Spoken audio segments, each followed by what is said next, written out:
కాబట్టి మన కులాన్ని ఫస్ట్ మనం గౌరవించుకుందాం. జై యాదవ్, యాదవ్ ఐక్యత, యాదవ్ ఐక్యత, జై యాదవ్. నా పేరు గణేష్ మల్లేష్ యాదవ్, మరి మల్లాపూర్ మండలం రేవుంట గ్రామం. ఇవాళ ఈ గోధుమకు వచ్చినటువంటి ముఖ్య ఉద్దేశం ఏంటంటే, ఇలా జగిత్యాల జిల్లాల మన యాదవ్ అనేటువంటి అన్ని రంగాలలో వెనుకబడిపోయింది. మరి తెలంగాణ రాష్ట్రంలో వేసుకుంటే అత్యధిక జనాభా ఉన్నటువంటి కులాలల్లో ఇలా మన యాదవ కులం 2వ స్థానం. ఇలా తెలంగాణ రాష్ట్రంలో మన జనాభా 2014 ప్రకారమే 17 లక్షల జనాభా ఉంది. ఇలా 2025 మరి దగ్గర 24-25 లక్షలకు ఇలా మన యాదవ జనాభా చేరుకున్నది.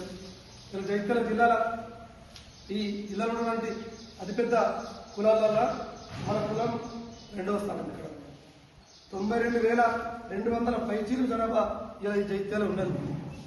కానీ మనకు మన యాదవ సంఘం జిల్లాల బలంగా లేదు. ఎందుకు లేదంటే ఊళ్ళో ఇద్దరు తెలిసిన వ్యక్తులతోటి మిదికలు ఎక్కడ తెచ్చుకొని నేను జిల్లా అధ్యక్షుడిని, గ్రామాలలో మండల స్థితికి మండల అధ్యక్షుడు గారికే పరిమితం తప్ప ఇలా బలంగా లేదు. ఎందుకు బలంగా లేమంటే వాళ్ళ యూనిట్ లేదు, ఐక్యత లేదు. ఇలా పార్టీలు ప్రభుత్వాలు మనం ఎట్లా ఇస్తున్నాయంటే వాళ్ళు ఓటు బ్యాంక్ నిర్వహిస్తున్నాయి.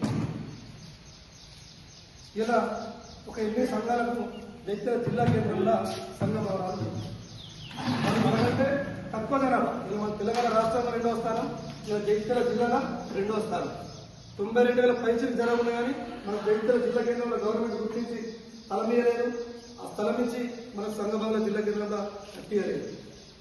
ఎందుకు కట్టలేదు? మనకంటే తక్కువ జనాభా ఉన్నటువంటి కులాలు, ఒక గౌడ సంఘం కావచ్చు, వీళ్ళందరూ కూడా ఇలా జగిత్యాల జిల్లా కేంద్రంలో అత్యధిక ధర ఉన్నటువంటి దరూర్ క్యాంప్లో గవర్నమెంట్ ఒక ప్లేస్ ఇచ్చింది, అలా బిల్డింగ్ కట్టించింది. వాళ్ళని విమర్శిస్తలేము.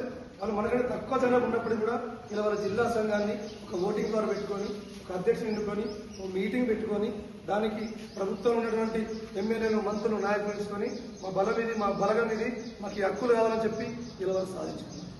మరి అత్యధిక జనాభా ఉన్నటువంటి మన యాదవులం జగిత్యాల జిల్లా కేంద్రంలో ఇప్పటి వరకు తలనిధి సాధించుకోలేకపోయినాం.